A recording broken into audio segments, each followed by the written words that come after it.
Okay, B'siyata d'Shmaya, first of all, it's a tremendous joy for myself and for all of us to have my father Shlita with us, all the way from New York. It's beautiful that we have the opportunity to share Simcha Smachot together with family and with friends who are like family, and then family who are like friends. And Be'ezus Hashem, we look forward to sharing many Simchas together in the months and the years to come. Hopefully in Yerushalayim, much better than here. But we should share Simchas together. So let's jump in. Tonight's an extra special night because we are embarking on our study of the final stanza of Ana B'Koyach. This is a journey that we've taken for weeks and weeks and weeks, months, right, at this point, many months maybe even, where we've gone painstakingly through every word of Ana B'Koyach, every stanza, a couple of shiurim per stanza, and got down to the real depth of what these words have to say. And one of the elements that we've discovered as we're learning is that the 7 stanzas are connected, the 7 lower midas. And we tried a little bit, I don't think every single stanza we analyzed its connection to the midas per se, but generally speaking, we went from chesed to gvura, gvura to tiferes, tiferes to netzach, netzach to hod, hod to yesod. And finally, as we enter the final stanza, it's the aspect of malchus, which is the culmination, it's the point. Everything has been leading to this. And the stanza of Shavaseinu, Kabel, Ushmat Sakaseinu, HaKadosh Baruch Hu, you should listen to our Shavah, which is a terminology of prayer. We're going to learn tonight very deeply what exactly it embodies and how is this Lashon of Tefillah different from other Lashonos. We're going to get into that.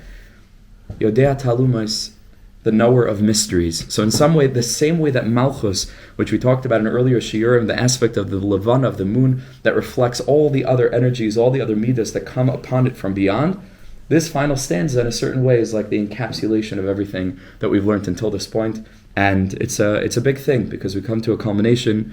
I may have mentioned in the past, I think Rabbi Yaakov Meir Shechter Shlita brings in one of his svarim that the Samach Mem, right, which I don't like to say the whole name of it, Samach Mem Aleph Lamed, the name of the Satan. He says his Rosh Tevis for Siyim Mesechtas Ein Lasos. So that's Samach Mem. Siyim Mesechtas Samach Mem Aleph Lamed Ein Lasos. And he explains that the Yitzhar has no problem with us starting a million things. Just doesn't want you to finish it. Doesn't care. The beginning of Dafio, the beginning of every new cycle, everybody jumps in and it's fine. But to come to a completion of an idiot, that's a big deal. And that's what we're beginning to finish this segment, and then we'll move on to Intel Chadaydi in the weeks ahead. So let's jump in. We take a look at Rav Ruvain Sasson, and he says like this: Kan magiyim anu lechaisam. We come now to the chasima shel tefila el yonazu, to this incredibly elevated, lofty tefillah. Hey brother, great to see you. Thank you so much for coming. Wow, thank you. Here, come swing around. And you can take sheet. Beautiful. It's so wonderful to see you. Eretz Yisrael de Ga'ar. So kan magim anu l'chaisam shel tefillah al yonazu. Now we come to the hey. Thank you so much for coming. Oh, thank you so much. Here. Got some sources. Okay. Kan magim anu l'chaisam shel tefillah al yonazu. We are now getting to the chasima, to the end of this incredibly elevated tefillah. Ha-pasuk ha-shvi'i. Hey, thanks for coming. Great to see you. Hi, thank you so much for coming. Ha-pasuk ha-shvi'i, we come to the 7th stanza of Ana B'Koyach. Ha-mechuvan keneged Shabbos kodesh. We left out the most important element. Right, we're learning about Shabbos, and Ana B'Koyach is the centerpiece, or a centerpiece, in Shabbos kodesh. So wonderful to see you. Thanks for coming. Here we have source sheets. You can grab one. And so this final stanza, if there are 7, of course, is going to itself be keneged, be corresponding to Shabbos. Keneged Shabbos kodesh, keneged midas malchusa yizbarach shemai, is the aspect of the midah of malchus, the final revelation of divinity in the world. The pasuk zeram avakshim, and in this pasuk we're davening sheteskab l'tfilaseinu v'shavaseinu l'fnei Hashem yizbarach, because the whole Ana B'Koyach is a prayer. We've been learning very deeply the whole series for a few weeks, a few months. We've been learning the tefillah of Ana B'Koyach. The whole thing is a tefillah, and the end of this tefillah, which is the culmination of the tefillah, in the same way that Shabbos isn't the end of the week, it's the pinnacle of the week, it's the culmination of the week, is itself a tefillah within a tefillah. It's a tefillah that Hashem should be mekabel our tefillah, right? So really, in a certain sense, because this is the way it is in the midos very deeply, the tefillah was already done by Yachid Geila Amcha Panei Zechri Kedusha Secha. That was connected in the midah of Yesod, and just like in the midos, all of the original midos that each one contributes its own energy finishes at Yesod, and Malchus, like the moon, which has no light of its own, is a reflective receptacle of all the other lights. So when we come down to the midah of Malchus, right, in the tefillah, it can't have its own. It doesn't say something unique. So what does it say?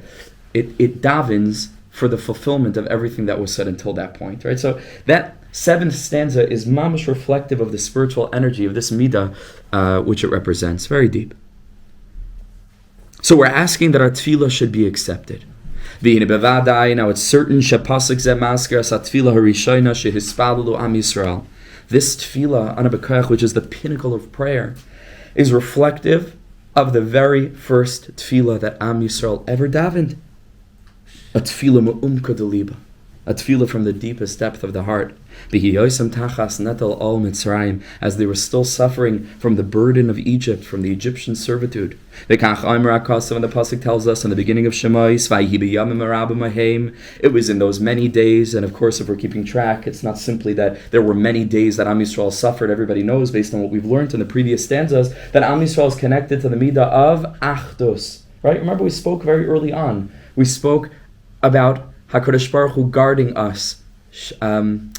Kevava Shamreim. What's the beginning of Nagiv Darshi Yechudcha, right? Darshi Yechudcha Kevava Shamreim. What we learned then is that Am Yisrael are seeking unity.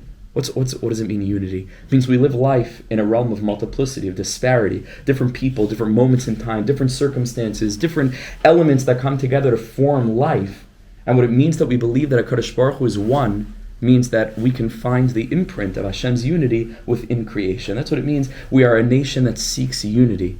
Kivava Shamreim. We learned earlier, HaKadosh Baruch Hu should guard us like the eyelid guards the pupil. What's the job of the eye? Is to take in a whole plethora of different elements, visual elements, and sees it as one picture. So you see, Hashem, the eye is so precious, it's trying to unify things. Guard us. Guard us, because we're the nation that was instituted. You weren't here at that point? So it's very beautiful. Right? So guard us, and that's the midah of Chachma. We got very deeply into it, which is connected to seeing. Ezu Chacham, Haroya es hanoilad. Am Yisrael is a nation that unifies things. So look back in the pasuk. It isn't simply that there were many days during which the Mitzrayim pained and enslaved the Jewish nation. It's that this is the essence of what it means for a Jew to be enslaved, is by Yamim Harabim Hahem. Means to live a life of Rabim, many. Manyness is fundamentally antithetical to the monotheistic perspective of Am Yisrael. If a Jew is scattered, fragmented, there's nothing worse, because we're supposed to be a nation that's connected to seeing the unity of everything, meaning having Yishav Hadas. Remember what David HaMelech says in Tehillim, which really captures the whole spirit of what Am Yisrael are trying to access, so much so that the Shulchan Aruch brings it right in the beginning of the whole Shulchan Aruch, which has like 13,000 prakim or something like this, in the beginning of Shulchan Aruch, which means the premise of Shulchan Aruch. That's why it's in the beginning. Shivisi Hashem lenegdi samid. I have placed Hashem before me always. Says the Ma'arinaim of Chernobyl, what does Shivisi Hashem lenegdi samid mean? Not simply that I've placed God before me always, but that the word negdi, thanks so much for coming, the word negdi means, in a certain sense, an opponent, like a mitnaged, right? It means something who's neged something else, whatever it is. We're not talking about specific, right? But to be a misnaged to something means to be opposed to it. Says David HaMelech, Hashem, I'm so bound up with your unity that I have placed as equal Yud-Ke Vav-Ke, which is Chesed, those things that are going my way, Lenegdi, to those things that are not going my way, those things that are opposing me, Tamid. They're both. David HaMelech says the same thing, right? The Gemara tells us, based on other psukim and Tehillim, Ba'Hashem mahalal davar Yud-Ke Vav-Ke, Be'elokim mahalal davar Chesed u'Mishpat shiur, different psukim that show that David HaMelech was a person, he's Taka Midas HaMalchus, that encompasses everything, unifies everything. So the servitude of Am Yisrael is Vayihi Bayamim Harabim Hahem. Of course, Rabim is also Rosh Tevis, the famous Bnei Yissaschar, which we taught over Chanukah. Rabim is Rosh Tevis, the four Galuyos, Romi, Bavel, Yavan, and Madai. Right? The four Galuyos, which are all splintered off of the letter Dalid. That's really supposed to be connected to the Ches, and then the Aleph of the word Echad. But when it gets separated and the word Echad itself splinters apart, that Dalid that's part of a greater element of unity splinters into 4 disparate elements. It becomes the 4 exiles that, again, as Rabbi Nachman explains in Likutei Moharan Torah Reish Nun, Rabbi Nachman explains over there that it isn't simply that we're in exile and we feel pain. Says the Rebbe, if a person was living with Geula consciousness, Mamish Geula consciousness, so much so that subjectively he was finding Hashem in everything like David HaMelech was, no matter what kind of pain he went through, he'd be able to be sovelid. Because Emunah, Ve'emunas Chabalelos, really living with Emunah Be'emes, Yishav Adas Be'emes, unified, not fragmentation, essentially chilling, mamish chilling in life, that's Emunah, we'd be okay. So what's the pain of exile? It's that being in exile causes us to forget how to live in such a way. Then we feel the tsar of exile. That's what Rabbi Nachman says. That. So it's a 2-stage process. So Vayhi bayamim harabim ahem vayamas melech Mitzrayim, and a king arose, Parai arose over Egypt, vayi'on bnei Yisrael min avodah, and Am Yisrael were sighing, Am Yisrael were groaning over the tremendous amount of labor that they needed to accomplish, vayizaku, and they cried out to Hashem. And this is the first time that this word shows up in this context. Vata'al shavasam El ha'elikim in avodah. And their cry, their prayer, arose to Hashem min avodah, that was fostered by the circumstances of their difficult labor. So he says, Yesh kan shtei pu'ula shel tefillah mitzad Yisrael. There are 2 elements of prayer that we find in this context. Vayizaku, which means that they called out, they screamed. And then vatal shavasam. Yesh kan za'aka. We find that there's a cry, shihiyat sa'aka, and then there's this interesting thing, v'yesh kan shavah. What does that mean? What is shavah? What does this mean, this kind of prayer? What does it connote? V'hein b'chinos, and this is the aspect of Shavaseinu Kabel. So it's literally reflective of the very first prayer that we find the nation of Am Yisrael crying out to HaKadosh Baruch Hu. We find these 2 elements. Shavaseinu Kabel is the aspect of Atal Shav Asam, and Ishmat Sakaseinu is Vayizaku. So this final stanza of Ana B'Koach is reflecting the 2 elements of the initial tefillah of Am Yisrael. Yeah. You're assuming that Sa'aka and Za'aka. Yeah, he's putting them together. He's putting them together. Lav Dafka, but he's putting them together. Okay, and he's gonna speak about that, but that'll be like 2 weeks from now. We'll get grammatically, Zayin and Tzadik can be connected. Yeah, the question is whether Rav Shimshon Pincus, which is really, his Sefer Shar and Betfila, puts it as 2 separate. It is 2 separate things. Yeah. Vayizaku al Hashem, Vayitzaku. Yeah. L'chayra, there is a distinction. Yeah. I know we had our resident of Pincus see it here. So. Okay, so we'll have to see how he develops that. Okay, we'll have to see, but he's connecting them. Tefillah zu heinias amois asipim. It's a paraphrase of Pasuk Yeshayahu. This tefillah shakes the threshold like a saf deles, right? Also le'ela, and it goes to the highest height. Remember, it wasn't stam tefillah that they davened. This tefillah was the catalyst for the whole geula. Very powerful stuff to understand what is za'aka and what is shavah. And really, what does it mean every Friday night? When before L'chadaydi, we mumble these words very quickly, which is very powerful. Because Shabbos is a taste of the world to come. Shabbos is an element of geula. How is it that in those moments we can do our part to shake the heavens, to bring down the energy of geula? We're going to learn this very deeply. Sha'amdu b'yisayid geulas Mitzrayim, which we know Mitzrayim is not just the Egyptian exile, but it's, the Medrash says all the exiles are called Mitzrayim al Shem Shem Mitzayrim Yisrael. So what is this tefillah? What does it mean? Tefillah zu havayasas nikudas hapsicha shel geula nefla shel Mitzrayim. This tefillah was the key that opened up the whole process of the geula kafi. Shematur miyad achareh, as is described in the psukim that follow immediately. B'eskalas Hashem lo Moshe Rabbeinu. Right after this, Hashem reveals Himself to Moshe. B'ma'amad hasneh, with the burning bush. B'tzavasa yosai, and commands him laleches lahoitzias Yisrael mitzrayim, to go and to redeem the nation from Mitzrayim. Kach.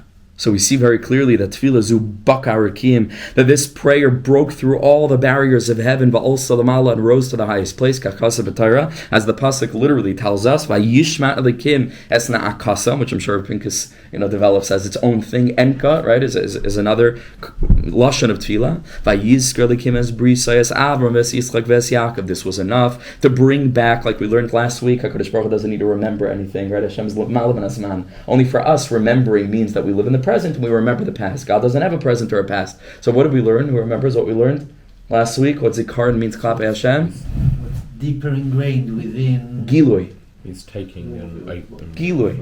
Right. Gilui. It means bringing something to the forefront. And so this, like whatever this means, this activated the zechusim of Avram, Yitzchak, and Yaakov, and they flowed forth, Vayar likim es b'nei Yisrael, v'yeda likim. And HaKadosh Baruch Hu saw the Bnei Yisrael, Vayeda likim, so the Nois Desha, Avnei Bnei, the father of Hashem Yishmo, says Vayeda likim means that he, not just he knew, Hashem knows already. What does it mean he knew? It's a deep Torah, I'm not going to go into the whole thing now, but it means that, like Miloshin Das, like Vayeda Adam Eschave Ishtai, HaKadosh Baruch Hu embraced Am Yisrael in the deepest, most intimate way. Vayeda likim. HaKadosh Baruch Hu bound himself with Am Yisrael.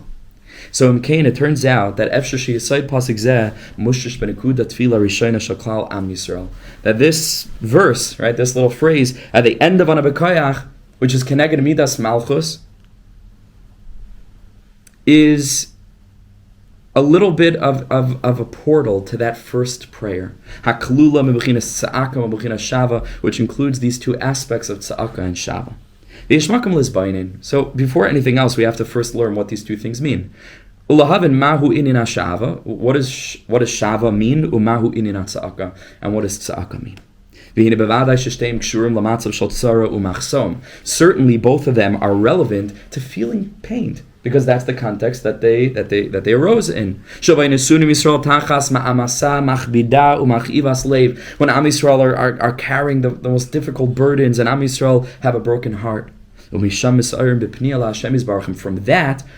we turn to HaKadosh Baruch Hu, like Rav Hutner famously wrote, that it's not that prayer gets us out of trouble, but it's trouble gets us into prayer. Right? So we see that over here, this trouble was meant to get them into this hyper-specific kind of prayer. So there are many types of prayer, many different lashonos, of Shavah and Tza'aka. And if we're keeping track from the very beginning, what was the first shiur that we had on Anabekayach? Some of the Chavra, I think, were here for it. We learned that the Shem Mem Beis is connected to the Midah of Gevura. Remember, it's the Shem of Gevura. Mem Beis is Rosh Hashanah, Ma'aseh Bereshis. The whole thing is Shem Elikim, as opposed to the Shem Ayin Beis, which is the Midah of Chesed that arises out of the Psukim of Kriyas Yamsuf, which is boundary shattering, right? And that's Chesed. It cannot be held within any boundary. But the Shem Mem Beis is limitation, is Gevura.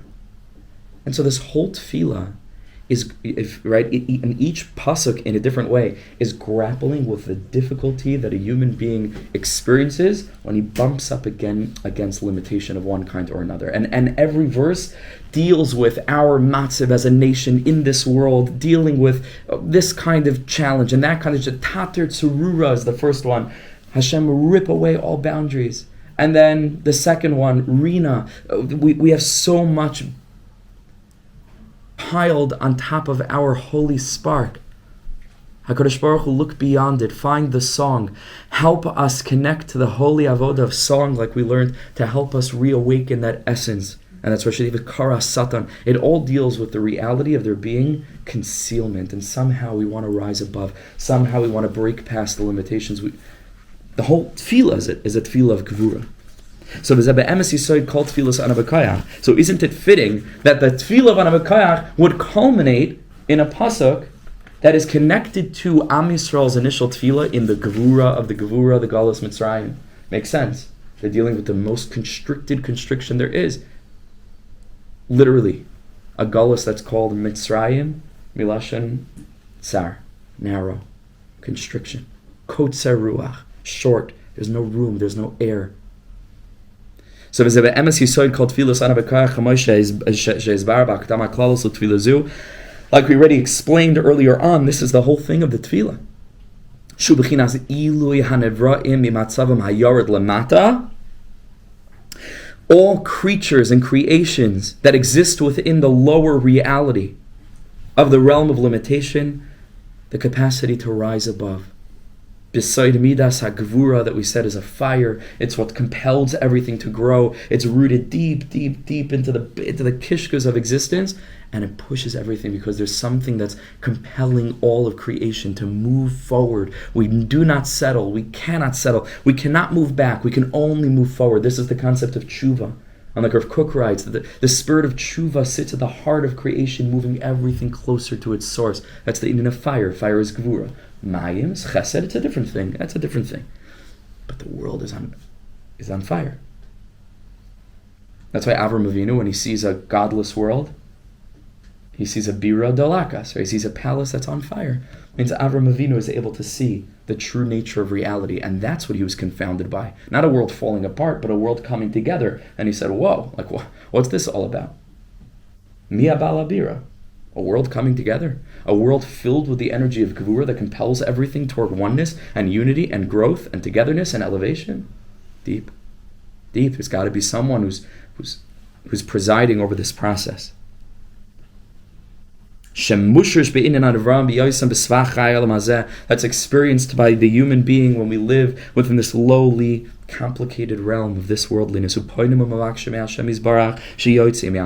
Hashem should take us out of darkness. By the way, Good Chodesh. We're going to learn about Amalek in a few minutes. And Hashem should bring us the tremendous light of holiness and greatness, elevation.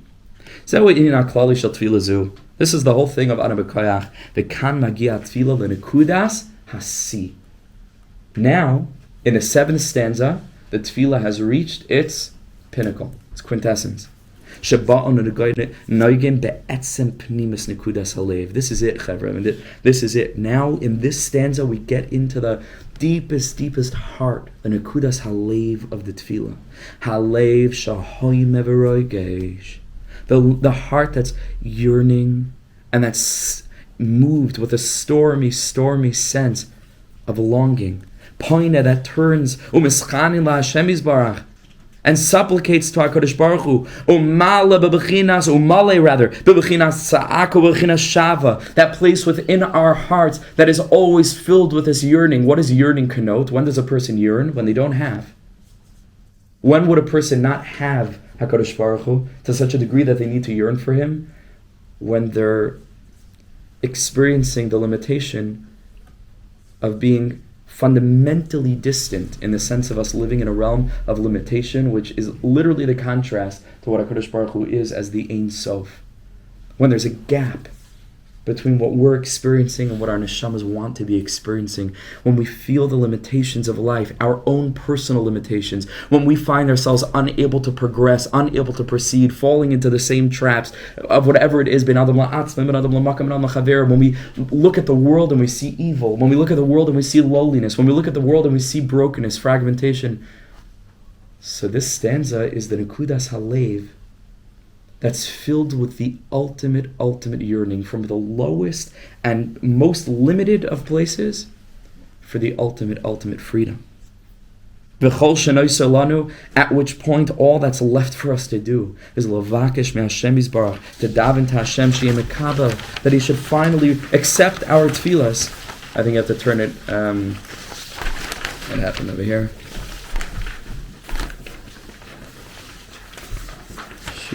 Kabel. I think I'm missing some words at the top, but okay. But it's anyway. It's part of the same thing. In Cain. Anu mevakshim she'ikabel Shavaseinu v'yishmat tzakaseinu. This is what we're davening for, that HaKadosh Baruch Hu should accept our Shavah and hear our cries. And again, we need to first understand mahi Shava. What does this mean?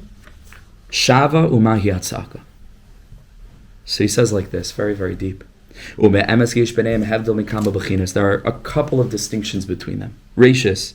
Hashava, what does Shava mean? Hu bechinas kivoy v'kisufin el ha'ar v'hatoiv. It's the nekuda, the experience of longing and yearning for light, for for goodness, for sweetness. Meaning to say, when Am Yisrael are in a state of tragedy, a state of difficulty, darkness, but Hanashamas sheyachem ala ar v'ala kodesh. Deep inside, and we've learned this in many different ways throughout the series, every Jewish heart is always shayach, is always fundamentally bound up with holiness and light. And the neshamas know that this is not where we belong. Hey, makiros heitiv, they recognize very well as noyam advekas b'Hashem, how sweet it is to have a relationship with the Master of Heaven and Earth. How futile it is to continue to invest in fleeting, selfish-oriented matters. That we know that we feel the most whole when we go beyond ourselves. Every Jew has that point within that's longing for closeness with God. So this means that Hanashama Sheyach is Lamatzav Metukan. Because the Neshamas, remember, the Neshama belongs to a realm that's already rectified. It's the body that comes down to a physical world that's filled with so much distortion. But the Neshama is a Chelik Kamimal. The Neshama knows exactly what things should look like because the Neshama is part of that realm. Even in the Tokef, the depth of the darkness.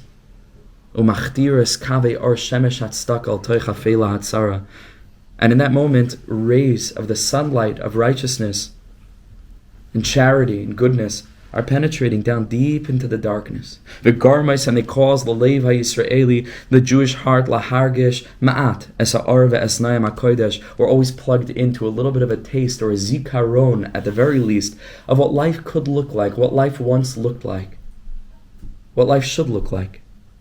And Hargasha Zu, you know what this causes to us? Ma'oireres belev gagua atzum. Our hearts are filled with an intense level of yearning. Yearning is an incredibly deep human experience. Kisufim noiraim, awesome longing, el hatoyar va'atzilos, to the realm that's refined, to the realm that's atzili, that's transcendent, that's beyond. El Hashefa va'abracha shel advekas b'Hashem, when all we want is just to break loose of the chains, when it becomes clear to us that everything that I think that I want, I don't actually want, and why do I keep slipping into this again? Why am I so stuck?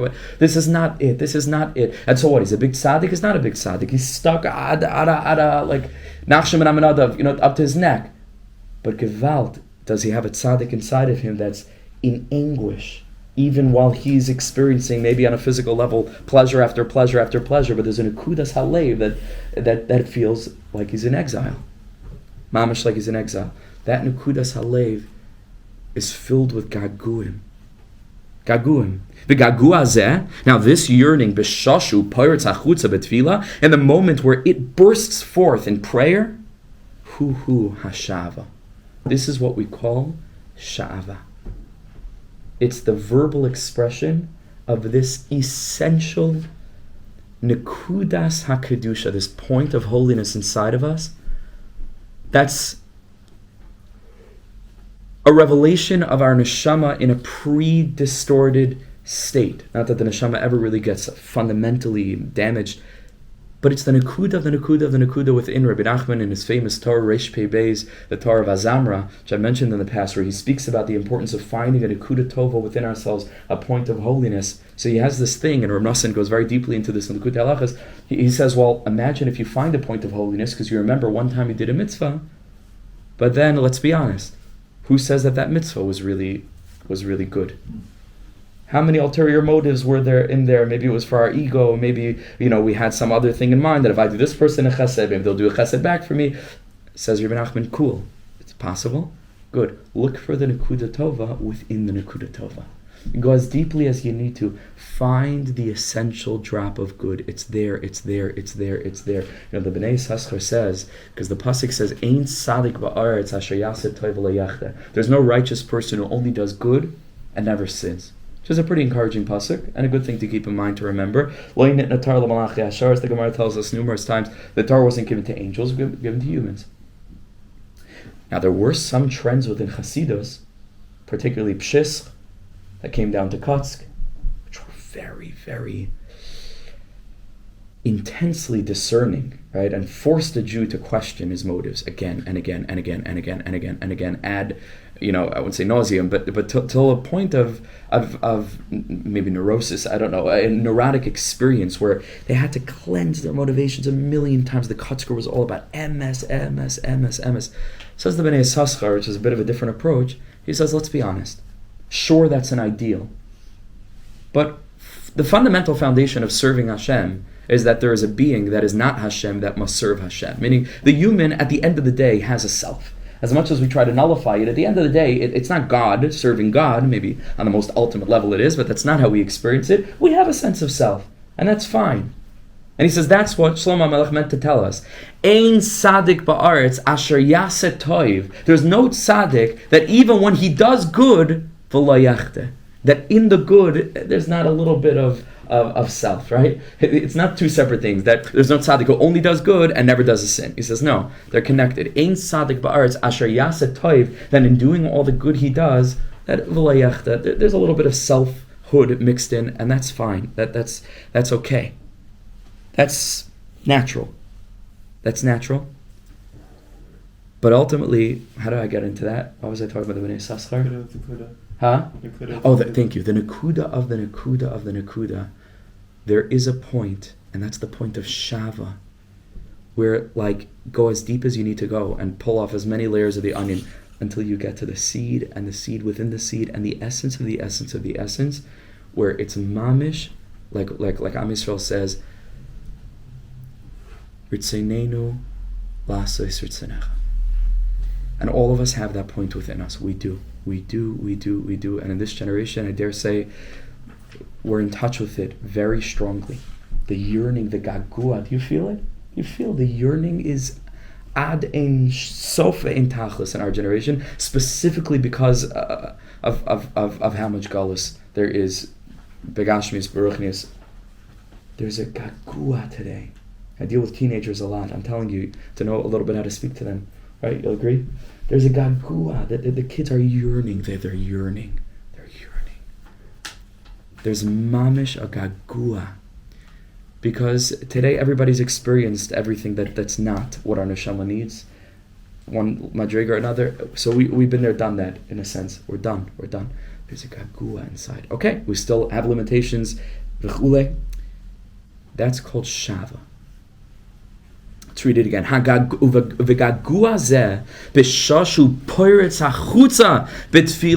When it finally manifests in Dibur, hu hashava. This is what Shavah means. Hashava hi tnua shel gagu imatzumim el hashlemas halukis.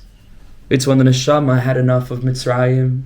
It's when the neshama has enough of ervas ha'aretz of koitzer ruach. It's when the neshama has enough of being just in a state of anxiety and a state of being pressured and rushed and frenetic and filled with self-doubt. It's when the neshama can't take it anymore. And it bursts forth in Shavah. This is this kind of thing. Elamatziv hameir v'achai shel hakrav le'elikim. We just want to be there already. We want to be home. Hashava hi atzimoyin va'kivoy l'Hashem yizbarach. Shava means the thirsting and the longing after Hashem. Sheyair oyroi aleinu. We're done with the nighttime. We're ready for Geula. We're mamish ready for Geula. Nafshi l'Hashem mishoyimrim laboiker, shoyimrim laboiker. We're ready for the dawn. The Kach Mavar of Kook Zatzal, and here of Kook explains as Hashava bebiur l'tfilas ana b'koyach, and he puts it in very brief and succinct, thank you, very, very succinct and penetrating words. And he says, "B'pnimus tahaima shel neshama," in the inner depth of the neshama, oilihi hashava. In that realm, this experience of Shavah begins to arise. Mipnei ha'ariga elikis, because of this divine longing. From this awesome, earth-shattering thirst, la'or elikei emes, for the light of the living and the true God. The longing, la'or hanaim, for that light of beauty, lepe'er chei ha'ilamim, for the glory and the splendor of the living life force within all of the worlds. Hashava ba, where does Shavah come from? Mitoich hakmiha. Notice there's so many different words in Lashon Kodesh for longing. Longing, yearning, pining. Even in English, that's basically those three, pretty much, as far as I'm aware. Of another form? I'm always looking for more words because I have to translate all. Right, so longing, yearning, pining. That's basically it. Pining. Yeah, it's not right. Exactly. Pining is. I already had to go digging for that one. But in Hebrew, in Lashon Kodesh, arigot simoin shekeka kimia gagua. And there are even more. It's when the neshama deep under all the chains and the bonds of Mitzrayim. It's crying out, but again, it's not crying out for freedom. It's not crying out because it's in pain. It's crying out because it's yearning for the deepest light there is.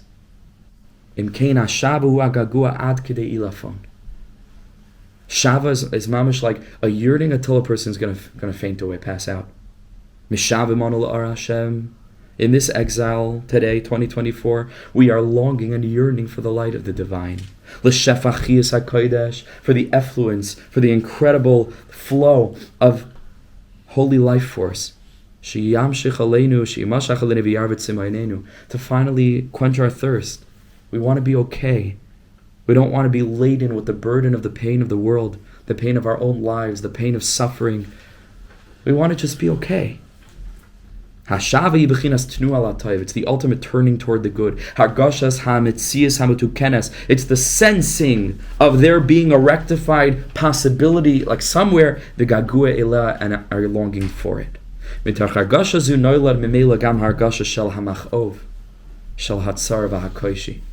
So certainly this is not going to be a very pleasant experience, because again, yearning connotes lack.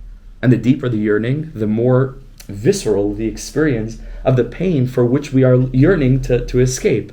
And so it's painful. It's mamish painful. It hurts. It's painful. What we mean to say, and this is so beautiful, sometimes, and I can't tell you how many times I have this experience, I'm privileged enough that people come to talk to me from time to time,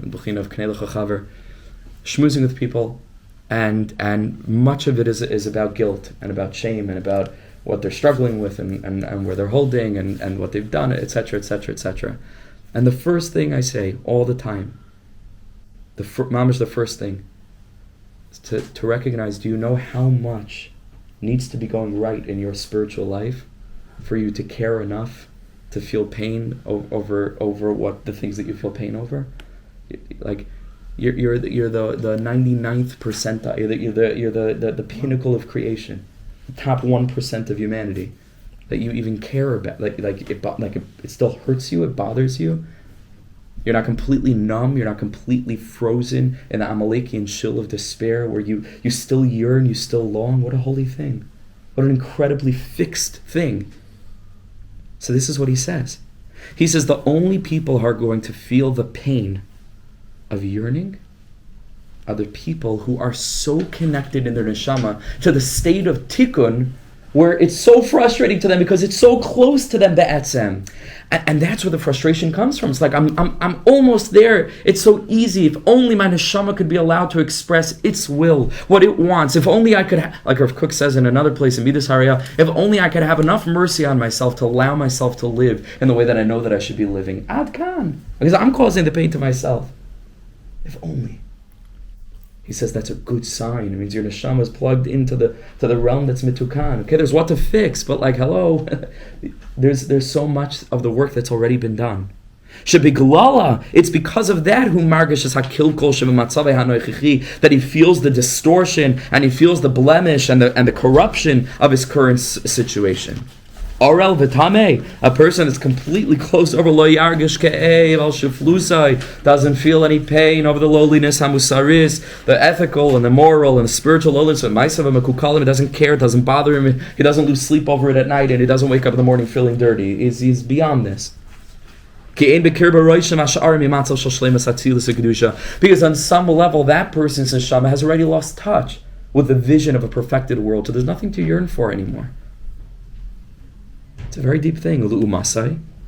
But the contrast is Adam Shehu Toiv B'Yasaida, is a person who's essentially, fundamentally good, which every single one of us, certainly around this table, are. Uvemaisa Anoifel Shiflus Musaris, and in whatever ways. What's that? I'm sorry. Yes, thank you. B'Yasaida Uvemaisa. Adam Shehu Toiv B'Yasaida. Uvemaisa, yes, Hanoifel Shiflus Musaris, who has fallen into a certain kind of lowliness. Hareshi Yihadavar Tsayer V'Slavavim Ha'aid. It's going to kill him. Such a person is not going to be able to carry on for any length of time. And this is a situation we find today. Why are the teenagers so broken? It's a great thing. It's mamish a great thing. It's beautiful because they're so in touch with how things should be that they can't handle it. How wonderful. How wonderful. Yes, they're all struggling. We're all struggling. Different levels, different matzavim. How wonderful it is that we're still so plugged into a matzav metukan that we can't allow this to continue this way without feeling broken like this. The kol kach lama, why is this? Because the inner recesses of our hearts, he's so close. He's not so distant. He's so close that it's so clear to him because of his proximity to it what the matzav metukan should look like. It's so much in sight. That to that degree he feels the starkness of the corruption in the way that things are not the way they should be. But you first have to know how things should be, and then you feel the pain. And it fills this person with bitterness and pain. Therefore, daf gataras and neshama it's the purity of one's heart. Hagaremes that causes lachash b'zuamas achet to feel pain over the sin va'otzma kilkol shabai, and why it is that we can't manage it. And every time that whatever it is, a person slips, so Shmir Seinaim, you can't allow the loophole to stay open. Everybody knows right away. You got to get another filter and you close it up because you can't allow yourself to be with it for too long. Because I can't live this way because I'm killing myself and I'm longing and I'm yearning to grow. It's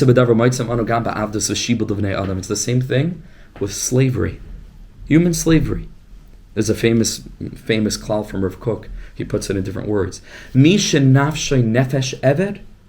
person whose nefesh is fundamentally like a nefesh of an eved, whatever that means. Keknan, we know that Canaan was cursed to be avadim. That he was told he's going to be a servant of servants to his brothers. It doesn't bother him so much. Like he's in a state of slavery, but he's a slave, so like big deal. It is what it is. But doesn't feel choked, doesn't feel the difficulty. Like the pasuk tells us, such a person is repeating to himself, no, it's fine. I'm fine with this. I love my master. I'm not interested in going free. In contrast to these, which I think might have been a very beautiful thing, that slavery became abolished, right?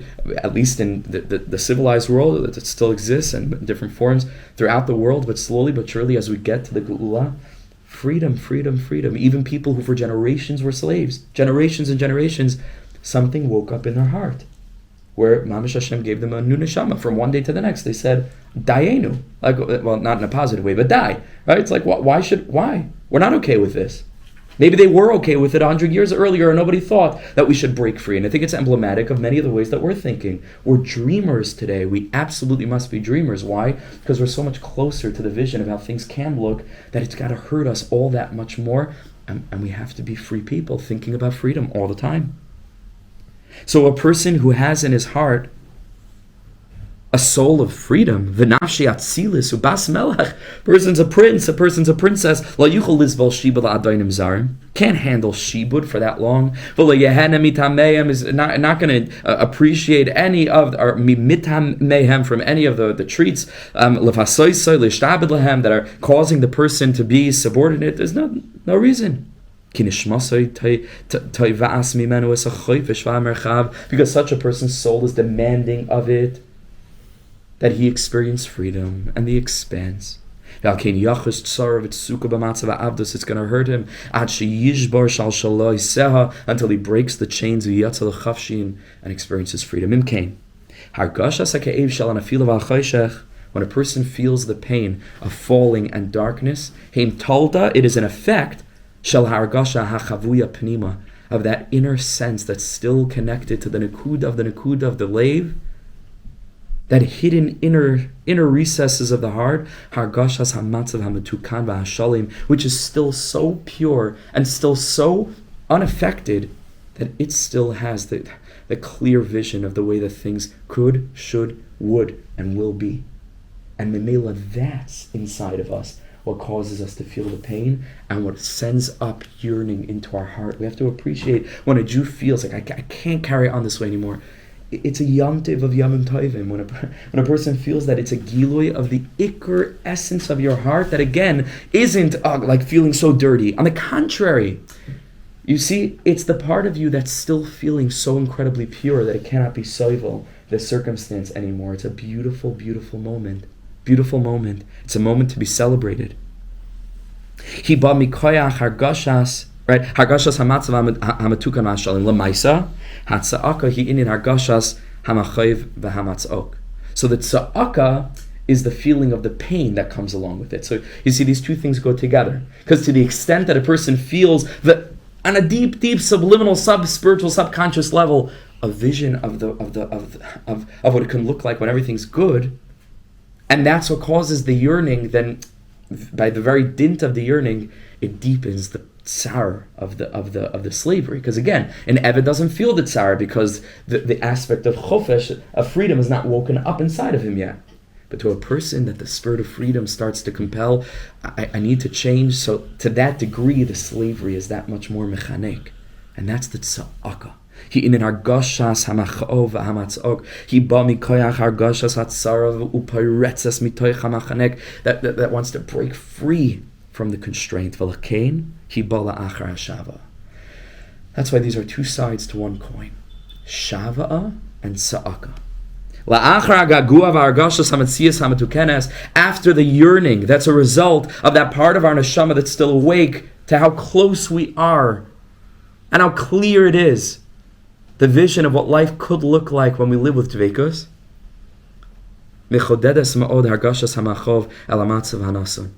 So it brings into very sharp focus the sensation and the feeling of the pain of the given circumstance.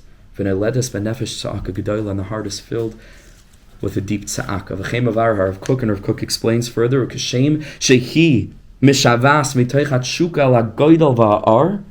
just like the person's neshama is hollowing out in its yearning for godel, for the expanse, not to be enslaved, va'ar, and for the light, not to sit any longer in darkness.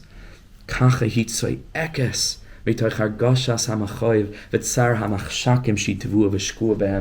that degree, a person's going to feel the tsar, the pain. So the Shavah is like very gentle and delicate. It's the yearning, it's the longing for kedusha. And the tza'aka is the terrifying, ear-splitting scream of the tsar, of the constraint. Let's finish. We'll just do a little bit more. Sha'a and Shavah, to turn and to long. So another 10 minutes, and then we'll move into the singing. Kach. So again, the tza'aka comes from the screaming out of the pain. And again, the Shavah, this aspect of Shavaseinu, comes from the feeling of the yearning. Like the Pasuk of Tehillim, this common model that many concepts follow, this construct. Sur Meira is the aspect of Tza'aka, and Ma'aseh Tov is the aspect of Shavah. Right? Tza'aka and Shavah. Ube'emes, inin ha-Shavah haba, davka mikoyach ha'or, ramaz be'etzem ha'milah Shavah. Let's look deeper at this very interesting word, Shin Vav Ayin He. Shekei noida b'soid elyon. This is a very deep concept. It's known from the Arizal that Bechina Shavah, this concept of Shavah, this kind of tefillah that's an expression of yearning, Hamor Keves is the conjugation of two different words, Mehamila Shin Ayin and Vav He. So when you put them together, that spells Shavah, Shin Ayin and Vav Hey. B'noidan, it's known in Kabbalah, without getting into the whole depth of what exactly this is, Shashin Ayin, which is also called Shah, Husaid Iris Atsumim V'Aliyayin. These are very, very, very elevated lights. It's called, in Kabbalah, Das Da'atik. Very, very lofty level. The Shah Nahirin, they're called. The 370 Nahirin, elements of glow, that are a very elevated spiritual revelation. Very lofty, very, very lofty. Keser, very, very lofty. The Shah Nahirin. And the reason why, I'm just going to tell you very, very briefly, just to think about it for a second. I don't want to get too complex with this point right now, but basically, we talk about the spheres. We've spoken before about the two aspects of the system of the spheres, where we have the midos, which are the lower seven, which on a bekoach has 7 stanzas connected these lower midos, chesed, gvur, tiferes, netzach, chod, yesod, and malchus, and then what's called the moichin, the first 3, keser, chachma, and bina, or chachma, bina, and das, right? The first 3. Numbers, the Ramak speaks a lot about this, are very bound up with the spheres. Of course, the word sphera, is lispor, it means to count, it means numbers. And the Ariya Kadosh and the other Mekubalim explain that when it comes to the lower 7 midos, these are in the tens column. Just like numbers that go from 1s to 10s and then 10s to hundreds. So in the same way, if we're talking about 2 ascending levels of category, the midos of the lower 7 are tens, and then when you move into the moichin, there's an aspect in which it moves into hundreds. So that's basically where you get Shah, right? Because Shin is 300, so that's Keser, Chachma, and Bina. That's each of them is in the hundreds category. That's 300, and then the tens is the lower 7 becomes 70. Okay, that's one of the explanations of what the Shah Nahirin. But it's very deep. It's also gematria 2 times the milui of Kel. We're not getting into the whole thing right now, but it's a very, very lofty, elevated, incredibly elevated spiritual madrega that's beyond any constriction of any kind. Keser, it's everything, literally everything. And Vav Hey is the exact opposite. Because those lights, Vav Hey is this lowly realm. Haram is beside Vav Hey, which are hinted to in the letters Vav and Hey, as the pasuk says, Yismuchu Hashamayim, let the heavens rejoice. That's of course Rosh Hashanah is Yud and Hey, and then V'sagel Haaretz, right? And let the earth also exult, as Rosh Hashanah is Vav Hey. The Vav Hey is always a reference to the lower realms, because the name Yud Kevavku, we've said this many times in the past, is the name of Havaya. It includes all of existence within it, including all 4 realms. And the first 2 letters is the spiritual, the higher spiritual realm. And then Vav Hey is already a descent, in some aspect, down to the realm of limitation. We find there's another aspect, which means to turn. We daven that Hashem should turn toward our tefillas. Means to turn. Right? That's what it means, to turn toward their prayers. Taskil soida hevdel bein sha'a o bein sha'ava. Now focus, because these words are very, very similar, but they really mean 2 opposite things. This word sha'a tfilasam she'ehu bechinas hiskablas tefillah, is Hashem accepting our tefillah. Ka'amr ve'al kayin ve'al menchasei lo yisha'a. So the first time it shows up in the Torah that Hashem did not turn to Kayin and his tribute, his mincha, his carbon. Umeturgam, and what the targum is lo svar apin. HaKadosh Baruch Hu didn't show his face. The Shah Nahirin didn't show. Hanisha sha'ahu bechinas svar panim. So he didn't turn his face. So what does it mean to be Mekabel a mincha, to be Mekabel a tefillah? To turn the face. That's the bechin of Shah Nahirin, the ultimate revelation of these very lofty lights. But the contrast of this is Shavah. It's not the turning of these very lofty lights down to the lower realms. It's us in the lower realms, constricted down in the place of limitation, reaching upward. Supplicating up to Hashem. So he says in the deepest depth, it's mamish one thing. Mitzad hamakabel umitzad hamashpia. V'alkeinu aimrim she'ei Shavaseinu b'slichas liyadzayim b'tamos v'kein b'daimem musker b'slichas hasar b'teves v'chem b'slichas l'kinish b'ashmayim she'ei el Shavaseinu. There's a beautiful yichud that takes place when we have this experience of sha'ava, which means that we're awakening the she'eh, we're awakening the svar anpin, the face of a Kadosh Baruch Hu that's again shining, ba'or pnei melech ki ba'or panecha nasat alanu, that's the shana hayrin, these incredibly lofty spiritual lights, shining in the realm of freedom. We're asking HaKadosh Baruch Hu, please, Master of Heaven and Earth, sha'ava, bring the shana hayrin, shin ayin, 370, bring those lights down into vav hey. And when we do that, and this is a little bit deep and nuanced, listen carefully to these two things. When we do that, first of all, we awaken zelu umazeh. If we're turning to Hashem from the lowest of places, that causes Hashem to turn toward us from the very highest of places. But even deeper, and with this we'll come to an end for tonight, even deeper, and we'll actually see the footnote and then we'll finish, even deeper, it turns out that the only reason that we were ever able in our situation of lowliness and constriction and constraint to find it within ourselves, to turn to HaKadosh Baruch Hu with yearning, means that His light was already in us in the first place. That these two things is really one. She'eh, Shavah. It means that, again, there was a place inside of us that was already so connected to that realm of freedom that it couldn't handle the constraint, the constriction. This is very connected to what we learned last time when we learned about Zoichrei Kedusha Secha. Right? Yachid Geya La'amcha Panei. Well, La'amcha Panei. Yachid Geya. There is no nation. Remember Yachid. There's nothing but Einad Mavade. No, it's La'amcha Panei because Am Yisrael have that Yachid inside of them, so to speak. And that's what shows up all the way at the end in the darkness of the constriction, which is the whole thing of Ana B'Koyach, all about the midah of Gevura, all about the limitations of this world, but to find the Elokus within it and to bring it back up, to elevate it. So let's read the last few lines in the footnote, and then if the Chaver can help, we just have tablecloths and some food to bring in, and we'll sing and we'll eat and we'll... Rosh Chodesh, Kabel. And hopefully we'll hear some Torah from my father Shlita if he's still around by then. Okay. Shein esoid Shah, he Shah Nahirin. Shin Ayin, like we said outside, is the Shah Nahirin. We already explained 370. Shem Or Pei Melech. It's called the light of the face of Hashem. Nahirin means light. Nahira Layimte. Right? Nahira in Aramaic is light. Nahar, right? Even means to flow. I think we said this in a previous shiur, right? River. We spoke, I think, earlier when we spoke about Nahar, Rina, right? And Nahira. Shem Ar Pnei Melech, Sagi Nahar, yeah, light.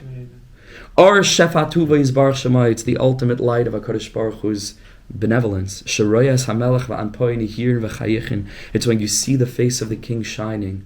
Lechyav Kitrei Tapuchin, it's called in the Zohar Kodesh, the cheeks are red. Shani B'Gavan Sumak, like red. Marin Chedva V'Chavivos, and he's filled with love, chavivos, benevolence. The karnayim me'av of a toiv, and karnim it's like rays of goodness are shining out from it. Zessa shin ayin. So shifas hatoiv b'miluyai. This is a reference to the goodness of HaKadosh Baruch Hu that's clear, that's shining beside beis shemos kel. So when you take the word kel, which is always chesed, because the pasuk says chesed kel kol hayayim hakel hagadol agibar v'anar gadol is kel. When you take kel and you open it up with the miluyim, so you spell it out aleph, lamed, pei, and then the lamed is lamed, mem, dalid, and you put the gematria of those letters together twice, oilim shah, kanoida, that equals shah, it's double portion of kel, which is always chesed. And this is shining like the essence of Hashem's keser, His will to just love us like forever and ever and ever and ever. On the other hand, the vavhe, is like we already said a little bit, is this lowly realm, and it's this realm where there's concealment and darkness. It's in a beautiful, we're learning this right now in Rosh Chodesh Adar as we begin the process of Mechias Amalek. 2 months, a double portion, 2 times Kel, right? The battle Amalek, with all of Amalek's coldness, the kriros of Amalek, the mikra of Amalek, the suffix of Amalek, the cynicism of Amalek, the despair of Amalek, all of what Amalek means for you and me, because we all have a little bit of Amalek inside of us, which is the ikr thing to focus on and to try to hunt to see which nation it's in me, right? That's where it is, if you want to know. Okay, if anybody can help me, that's where it is. Right? That's the Ikra HaMalik, as the Kedushas Levi says to his comments on Parshas Zachar. He says very, very clearly there. Shenemar boy, because it says about Amalek, Ki Yad al Keska. There's a hand that's swearing, so to speak, on the chair of God. Milchemes Hashem ba'Amalek midar dar. The pasuk says over there at the end of Bishalach, there's a war that Hashem has against Amalek in every generation. Say Chazal, what a strange thing. What kind of word is this? Case. Right? Kisei, it should say. It's missing a letter. It's missing the aleph. And ka, usually it's Yud Ke Vav Ke. What ka? It's missing two letters, the Vav and the Hey.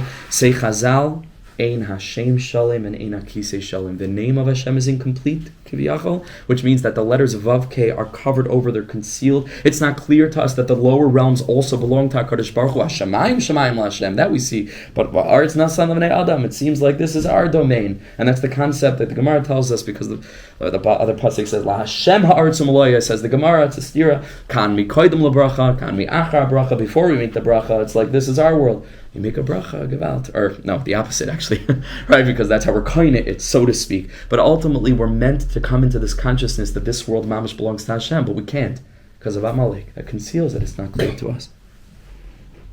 V'hine, see, he said, Soid vav hey v'bechinas sherish. V'kechenayda b'sayid ha'Amalek shenemar b'ay ki yad al keis k'abahainu shu masters bechinas vav hey. Amalek covers over. He says, no, this world is just mikra. Come on, there's nothing. Everything happens, just happenstance. There's no meaning to anything. Postmodernism. That the Vav Hey is the revelation. Like, no, this world is part of God's name. It's mamash gilui of Elokus. U'buchin Hashem Yud Hey ein hu yachol ufkoya. Now the letters Yud and Hey, Amalek can't reach because that's clear divinity. Ki Elyon Ma'od. It's incredibly lofty. V'davka beside his galus l'sata, but Hashem's revelation of the lower realms, Yachal Shlach Yad Chalila, Amalek can affect and impact. V'hine im kain side Shavah. So what does Shavah mean? Hu bechinas, and with this will end Hagaguim. It's the longing v'hayichulim. In other words, to yearn shal bechinas vavke, of those who are stuck in the trenches of Olam Hazeh, which is me and you. What a privilege! Don't you think Hashem every day that you weren't created an angel? What a privilege. Do you think Hashem today that you weren't made a malach? We could have been a malach, and it would have been great. But we are here. It's a pele. We were chosen to do this avodah. It's not simple. It's a big thing. So we in the trenches of Vavke, Mitzias HaKodesh, are yearning for the Mitzias HaKodesh, Sheba Olam Sata. We're yearning for the revelation of that light in the lower realms. Al Shefa Naharas Tuvi Yisbarach, for the flow of God's light. So it's Shana Hoirin, for the Arpene Melachayim, the Shin and the Ayin and the whole thing of the face of the King. Umashpiyim b'Shefa Toy b'Ligvul v'Tzimtzum, yearning for the ultimate revelation of HaKadosh Baruch Hu's presence in this lowly realm on an individual and a national level. And with this we begin to understand Shavaseinu Kabel Ushma Tza'akaseinu, to understand what it is when we come to the essence of a tefillah that's all about gevura and about trying to access godliness from within the constraint. It's the pinnacle of the pinnacle of it. It's at the end when we need to dig deep into the deepest wellspring of that place inside of us, the Nekuda Taiva, inside the good point, in the good point, in the good point, where we're still connected to that vision, that dream that Amalek can never touch. And we're saying, HaKadosh Baruch Hu, we're ready. Send down the light of the Shana Hayrin to illuminate the Vav Ke, that's Sha'ava, Shin Ayin, Vav He. Bring it down into the lower realms so that we can feel you and experience you and break out of Mitzrayim once and for all, so we can make it back to the Eretz Taiva, or a Chava, to the land that's wide, to the land that's full of unity, Be'ezras Hashem. And there should be shalom ba'aretz and shalom in the whole world. We should only know good things and continue to share simchas together. The bris, again, for those who don't know, will be Be'ezras Hashem Sunday at 11:30 at Jewish Futures Hall on 379. And Be'ezras Hashem, the bris of our son. Not following Shachris. So Shachris is, it depends when you daven Shachris. It may follow Shachris, but there won't be a minute for Shachris there. Okay, Yashar Koyach Chevra.